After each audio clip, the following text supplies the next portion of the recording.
नमस्कार। पिछले कुछ वीडियो में मैंने आपको शिक्षा के सूबों प ली पर बात की थी। पहला है उसमें सुनना, फिर बोलना, फिर पढ़ना और लिखना। ये चार चीज़ें जब भी किसी बच्चे को शिक्षित होना होता है तो सुनने से शुरुआत करते हैं, जो जीवन के अंत तक चलता है। फिर बोलने से शुरुआत करते हैं, वो भी जीवन के अंत तक चलता है। फिर पढ़ना और लिखना। ये चारों चीज़ें जो बचपन में शुरू होती है, जीवन के अंत तक साथ देती है और सभ्यता और संस्कृति में जो मानव आगे बढ़ रहा है, इसमें इन चारों का योगदान है। तो आज हम बात करेंगे पढ़ने के ऊपर में। पढ़ना है क्या? पढ़ने को लोग वाचन भी बोलते हैं, रीडिंग बोलते हैं, पाठ भी बोलते हैं। पहले जो प्राचीन काल में वेद पढ़ते थे, वेद पाठी कहलाते थे। तो ये है क्या? वास्तव में जब कोई वस्तु होती है, जैसे कोई घर है, तो घर का एक चित्र बनता है और उसी को ध्वनि के द्वारा हम संकेत से बोलते हैं कि ये घर है। अब घर में दो अक्षर हैं, वर्ण हैं, घ और र। तो उसको लिखने की भी कला लोगों में आ गई है कि वो संकेत से घ लिखते हैं और र लिखते हैं। तो ध्वनि को जब हम लिखने में बदलते हैं तो वो कोडिंग होता है, और जब लिखे हुए चीज़ को बोल के बदलते हैं तो वो डिकोडिंग होता है। यही पढ़ना है। पढ़ना क्या है? जो चीज़ें लिखी हुई हैं हाथ से या छपाई के द्वारा, उसको यदि ध्वनि के माध्यम से हम उच्चारण करते हैं तो उसको पढ़ना कहते हैं। अब एक चीज़ बड़ा महत्वपूर्ण है कि पढ़ने में दो स्टेजेज होते हैं। पहला स्टेज होता है लर्निंग टू रीड, कैसे पढ़ें इसको सीखना।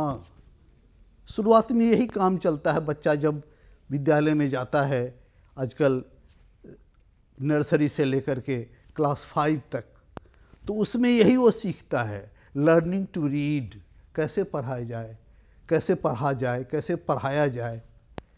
और बाद के दिनों में रीड टू लर्न, पढ़ाई के माध्यम से अपने ज्ञान का विस्तार कैसे किया जाए। ये दो स्टेजेज हैं, इस पर हमको गौर करने की ज़रूरत है। पहले स्टेज में जो है लर्न टू रीड, इसकी प्रक्रिया में हम क्या करते हैं, तो पहले आगे आगे कोई पढ़ता है जोर जोर से, उसको सस्वर वाचन कहते हैं। धीरे धीरे से नहीं, प्रारंभिक समय में हम लोग जोर जोर से बोलते हैं, माला माला, काला काला, इस तरह से। पहले बिना मात्रा के शब्द, कमल, नमन, चमन, फिर बाद में मात्रा वाले का की मात्रा, आ की मात्रा, हर्ष ई की मात्रा, दीर्घ ई की मात्रा, फिर बाद में संयुक्ताक्षर।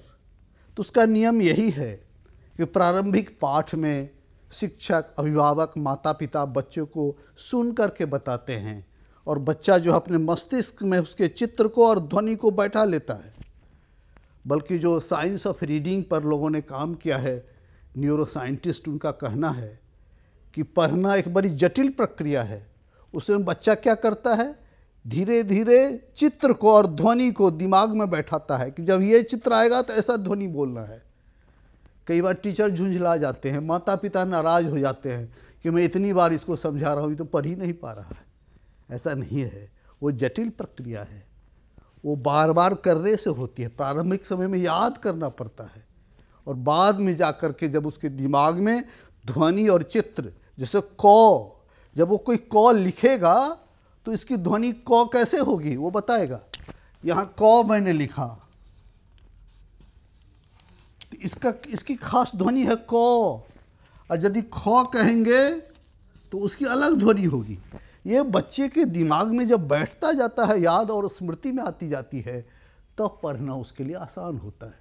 लेकिन उसके बाद भी कठिनाई आती है। कई ऐसे संयुक्ताक्षर हैं जो खुद से नहीं पढ़ सकता। फिर तालव्य श, मूर्धन्य श, दंत स की समस्या आती है, र और र की समस्या आती है, ह्रस्व उ और दीर्घ उ की समस्या आती है, और अनुनासिक वर्ण जो हैं, जो नाक से जिसके उच्चारण होते हैं, य, म, न, न, इसमें कठिनाई होती है। तो इन चीज़ों पर बच्चों के साथ काम करना पड़ता है, बार बार उस तरह के शब्द देना। जैसे मान लीजिए 9 वाले शब्द हैं, कृष्ण में 9 आता है, तो बार बार ऐसे शब्द देंगे और उच्चारण सुनाएंगे उसको, तब वो सीख पाएगा। तो जो संयुक्ताक्षर है, जो कठिन शब्द हैं, उसकी एक सूची बनाकर उस पर काम करने की ज़रूरत होती है, तब बच्चा पढ़ना सीख जाता है। अब एक बात आती है कि कितना कैसे पढ़े कि हम कहेंगे कि उसको पढ़ना आ गया। तो उसमें शुरुआती दौर में रहता है कि एक जब कक्षा वर्ग 1 में है तो जो सामान्य शब्द है 1 मिनट में 30 से 40 उसको पढ़ने आना चाहिए। 2 में जाता है तो वो 40 से 50 पर पहुंचता है और 3 में आते आते 60 से 70 तक चला जाता है।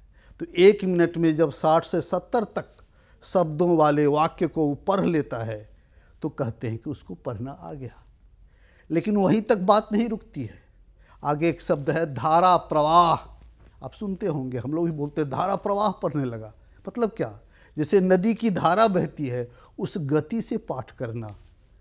आप ऐसा देखते भी होंगे कई बार, जो हमारे धार्मिक उच्चारण होते हैं, कोई कुरान शरीफ पढ़ते हैं, बच्चे सिखाया जाता है, कभी देवी भागवत सिखाई जाती है तो जोर जोर से लगातार पढ़ते हैं। लेकिन कहता कि नहीं, इतना ही पढ़ना पूरा नहीं हुआ, बीच बीच में उसको अर्थ को भी समझना। अर्थात अर्थ को समझते हुए जब पढ़ने की क्रिया में वो पारंगत हो जाता है तब कहा जाता है कि उसने पढ़ना सीख लिया। अब पढ़ने के 2 भाग हैं, एक तो सस्वर बोल करके पढ़ना और दूसरा मौन पढ़ना।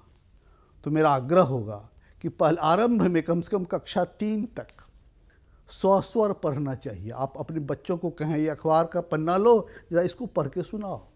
नए शब्द मिलेंगे उसके, किताबों के शब्द बार बार दोहराते दोहराते उसको अभ्यास हो गया है। लेकिन जब अखबार आप देंगे तो कुछ शब्दों में फंसेगा, तो उसका अभ्यास कराना, उन्हें बोल करके कराना। और जब गलतियां करते हैं तो डांटिए नहीं, प्यार से आप बोल के बताइए कि देखो इसको तो ऐसे पढ़ते हैं।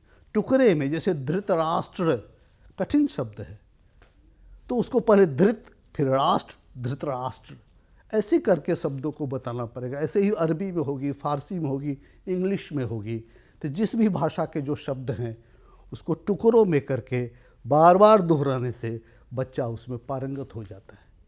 इसके बाद का स्टेज होता है मौन पाठ का, क्योंकि 4वीं 5वीं के बाद कंसेप्ट लेवल पर बातें आती है और उस समय चुपचाप पढ़ने की आदत उसको विकसित करनी पड़ती है। उससे मुंह नहीं खुलता है लेकिन दिमाग चलता रहता है, पन्ने उलटते रहते हैं और स्मृति और समझ बढ़ती रहती है। ये मौन पाठ जो है ये बड़ा महत्वपूर्ण है। जब बच्चे बड़े होते हैं तो मौन पाठ के माध्यम से चीज़ों का हृदयंगम करते हैं। उसका अपना गुण भी है। मौन पाठ में मन को स्थिर रखना पड़ता है। यदि कोई अगल बगल आवाज़ होती हो, ध्वनि होता हो, कोई व्यतिक्रम होता है तो मौन पाठ नहीं चल पाएगा।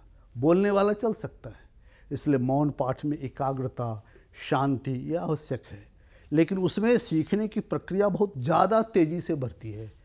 जल्दी जल्दी बच्चे सीखते और समझते हैं, इसलिए मौन पाठ का बड़ा महत्व है। और पढ़ना एक माध्यम जरूर है। जैसे मैं जब भी चर्चा करता हूँ तो कहता हूँ कि 2 जो है इनपुट है, सुनना और पढ़ना। ये ग्रहण करते हैं हम लोग, जानकारी लेते हैं, नॉलेज प्राप्त करते हैं, ये सुनना और पढ़ना।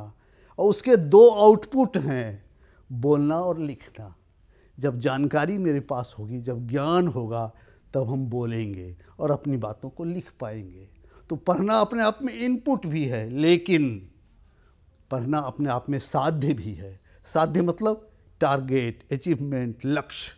इसलिए साध्य है कि कई बार पढ़ने के कारण जीवन में बड़ा आनंद आता है, मज़ा आता है। तो इसलिए भी लोग पढ़ते हैं। और ख़ास करके जब अधिक उम्र हो जाती है तो यदि मस्तिष्क को स्वस्थ रखना है तो पढ़ने की क्रिया चालू रखनी चाहिए। और बहुत सारे समाज में पढ़ने की संस्कृति है। अपने यहाँ भी पुस्तकालय की व्यवस्था है, धार्मिक ग्रंथों के पढ़ने की परंपरा है। वो क्या है? जीवन पर्यंत पढ़ने की यह व्यवस्था है हमारे यहाँ। और जो लोग इसमें आगे बढ़ते हैं वो संस्कृति ज़्यादा अच्छी होती है। आप जानते हैं कि सबसे अच्छी सोसाइटी किसको कही जाती है? जो धन के ऊपर आश्रित रहती है? नहीं, सबसे अच्छी सोसाइटी नॉलेज सोसाइटी होती है, जो ज्ञान को, बुद्धि को, इन्फॉर्मेशन को लेकर के उसके साथ काम करती है। और उसके लिए पढ़ना बहुत ही अच्छा चीज़ है और सीखना भी चाहिए। मैं तो आग्रह करता हूँ लोगों से, कई लोगों को मैंने देखा हर महीने एक किताब खरीदते हैं। आप मोबाइल लेके चलते होंगे, लगभग 50 ग्राम का मोबाइल रहता है, एक चार्जर लेते हैं, कई लोग पावर बैंक रखते हैं, 200 250 ग्राम की सामग्री आप हाथ में लेके चलते हैं। क्या एक किताब लेके आप नहीं चल सकते? कई बार आपको बस में, ट्रेन में, एयरपोर्ट पर प्रतीक्षा करनी होती है, बैठकों में कुछ देर रुकना पड़ता है, उस समय आप किताबों को उलट सकते हैं। तो ये आदत हमें डालनी है किताबों को पढ़ने की।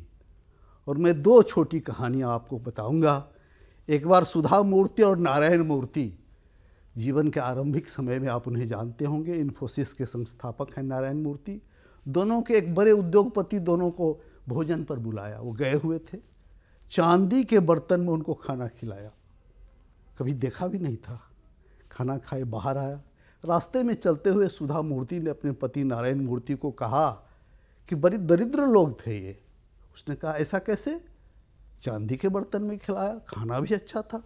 बोला नहीं नहीं, इतना बड़ा घर, इतने बड़ी ड्राइंग रूम, एक किताब नहीं थी उनके घर में।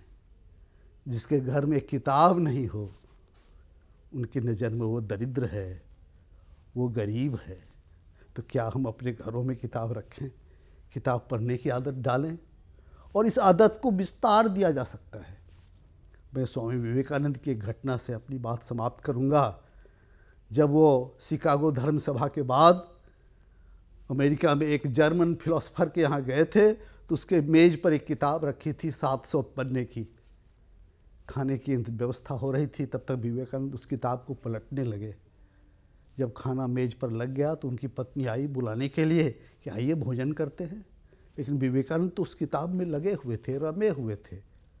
तो पत्नी ने झकझोरा और कहा कि ऐसा क्या है कि आप इसमें इतने डूब गए? मात्र आधे घंटे में 700 पेज की वह किताब विवेकानंद पढ़ चुके थे, और उन्होंने कहा कि आप पूछिए कहाँ से पूछना है, क्योंकि पढ़ने के अभ्यास को अपने ध्यान और एक एकाग्रता के द्वारा एक फोटोजेनिक सेंस डेवलप कर लिया था। वो पूरे पेज एक साथ पढ़ते थे। जैसे छोटा बच्चा क पढ़ता है, आप एक बार में कमल पढ़ते हैं, उससे बड़ा कोई लेखक है तो एक बार में पढ़ लेता है कि वह कलम से लिख रहा था। कोई अनुच्छेद पढ़ता है, और विवेकानंद पूरा पृष्ठ पढ़ने लगे थे। ये पढ़ने की गति ध्यान और फोकस करने से विस्तार पाती है। मित्रों, मेरा यही आग्रह है, अपने बच्चों को, अपने आसपास के लोगों को, अपने आप को किताबों से जोड़िए और पढ़ने का काम कीजिए। बहुत बहुत धन्यवाद। नमस्कार।